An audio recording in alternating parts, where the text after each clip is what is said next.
Voilà pour le sommaire de ce journal. Soyez les bienvenus à l'entame procès des membres du FNDC.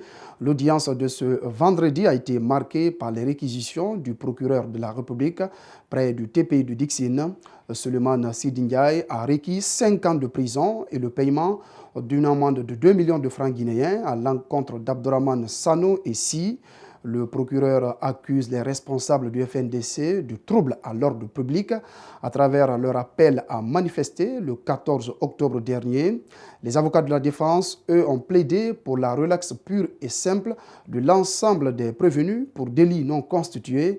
À l'issue d'un débat houleux entre le ministère public et la défense, le procès a été renvoyé à mardi prochain par le juge. Je vous propose de suivre Maître Salifo Béavogui, un des avocats de la défense. Sur le fondement des dispositions de l'article 544 du Code de procédure pénale, à l'unanimité, nous avons démontré que nos clients n'ont mis en œuvre aucune manœuvre, n'ont posé aucun acte qui pouvait troubler l'ordre public. Parce que appeler à des manifestations pacifiques une fois de plus, eh bien, nos clients n'ont exercé que leur droit constitutionnel. Donc nous avons démontré dans cette affaire qu'il n'y a ni crime, ni délit, ni contravention. Et que, bien au contraire, si dans un État qui se veut démocratique, des citoyens d'une catégorie peuvent dire oui à l'idée d'une nouvelle constitution, d'autres Guinéens également, et pas des moindres, peuvent également dire non à l'idée d'une nouvelle constitution. Alors, dans les conditions normales, s'il devait y avoir des poursuites, tous les deux camps devaient être poursuivis équitablement par la justice. Mais malheureusement, nous assistons aux 2 poids 2 mesures. J'ai à peine de parler parce qu'une fois encore, ce sont des innocents qui vont retourner en prison pour y rester pendant des jours et des jours. Parce que l'affaire a été mise en délibéré pour le mardi, alors que le juge, après plus de 6 heures de débat, aurait pu prendre sa décision sous siège. Dans l'autre procès du côté du TPI de Mafanko, le procureur a requis 3 ans de prison et le paiement d'une amende d'1 million de francs guinéens contre l'artiste Eli Kamano et Ibrahima Keita, tous deux interpellés en marge de la manifestation du lundi à l'appel du FNDC pour attroupement délictueux. Les plaidoyers de la défense continuent. Il faut préciser que certains prévenus ont été relaxés. Nous y reviendrons dans nos prochaines éditions d'information. Le groupe national de contact s'est fendu une déclaration ce vendredi. L'actualité oblige. L'essentiel de son message a porté sur la tension politico-sociale qui prévaut dans le pays, avant d'inviter au calme son président sur la genèse de la mise en place du GNC, sa mission et les pistes de solutions pour une sortie de crise. Mamadou Sadio Baldé, Amara Alex Silla décrypte les grandes lignes de cette déclaration. Ils avaient vu venir, les signes précurseurs ne trompent pas pour tout homme averti. C'est pourquoi du 21 septembre au 3 octobre, des équipes mixtes composées de députés de tous bords politiques sont allées recueillir dans toutes les régions les causes des conflits en Guinée. Le pays a toujours fonctionné dans la méfiance et la défiance. Les conséquences, nous les vivons depuis une semaine. La situation qui prévaut en ce moment en Guinée peut être perçue comme un indicateur de retour des mauvais démons à ces vieilles habitudes de violence politique et leurs conséquences désastreuses sur le capital humain et les acquis économiques du pays. Le calme doit revenir dans la cité. Les autorités doivent garder la sérénité pour rétablir la confiance fortement entamée. La justice peut à elle seule garantir le vivre ensemble. La paix et la sécurité ont une base fondamentale qui est la justice.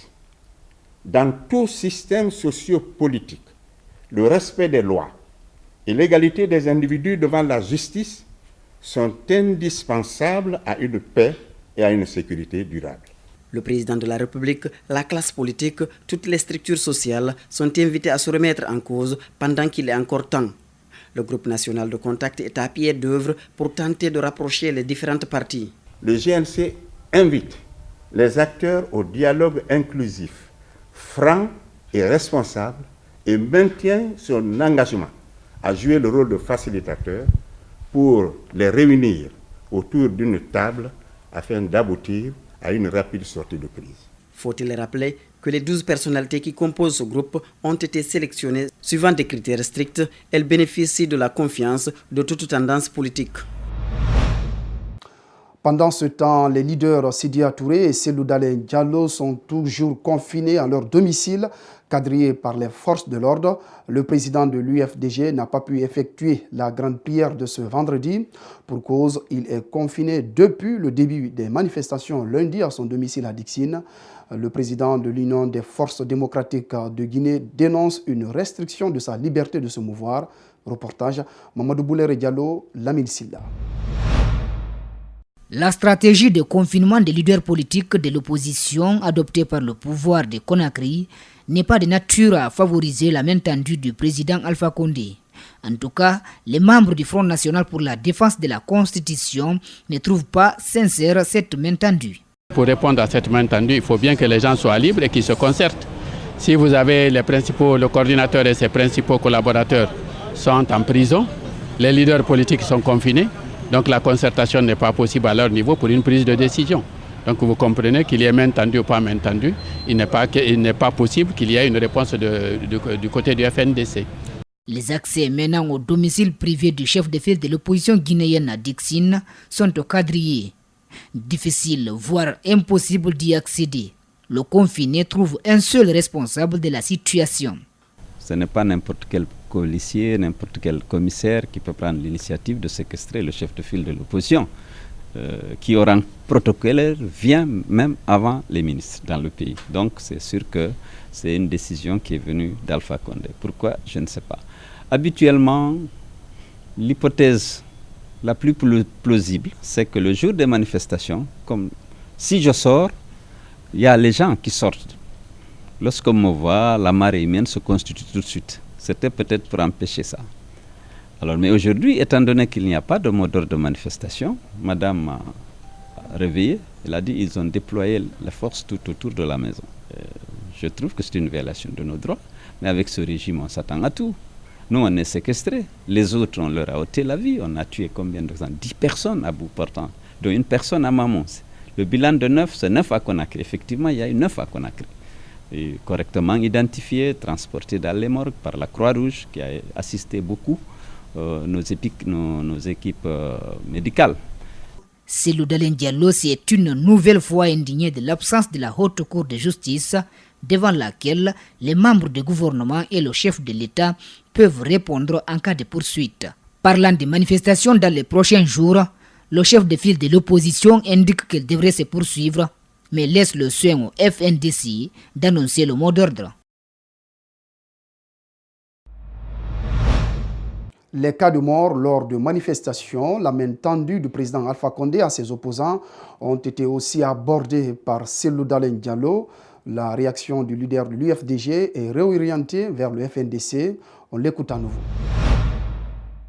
Lorsque la population répond au mot d'ordre, on considère que les Guinéens sont venus s'exprimer. Et de ce point de vue, c'est une réussite. Mais lorsqu'on a tué des citoyens, naturellement, ça c'est une honte pour la nation. D'autant plus qu'on sait qu'il n'y aura pas d'enquête. Les auteurs des crimes bénéficieront de la garantie et bénéficieront de l'impunité octroyée par M. Alpha Condé. Vous étiez avec nous dans toutes les manifestations. Vous avez vu les agents en uniforme tirer sur les citoyens, mais on n'a jamais fait d'enquête. Vous avez vu dans quelles conditions les élections locales ont été organisées. Elles ne sont pas terminées. Ce n'est même pas une décision de dialogue. L'installation des conseils de quartier, des conseils régionaux, c'est de la loi de la République. Ils ont décidé de ne pas appliquer. Lorsqu'on n'applique pas la Constitution, les dispositions de la Constitution et des lois de la République, on n'applique pas les décisions de dialogue politique, décisions consensuelles pour le dialogue politique. Mais on a un problème, comme je le disais à Espace. Je crois que la Guinée est l'otage d'un clan qui a confisqué les pouvoirs et qui confisque les ressources et qui fait ce qu'il veut.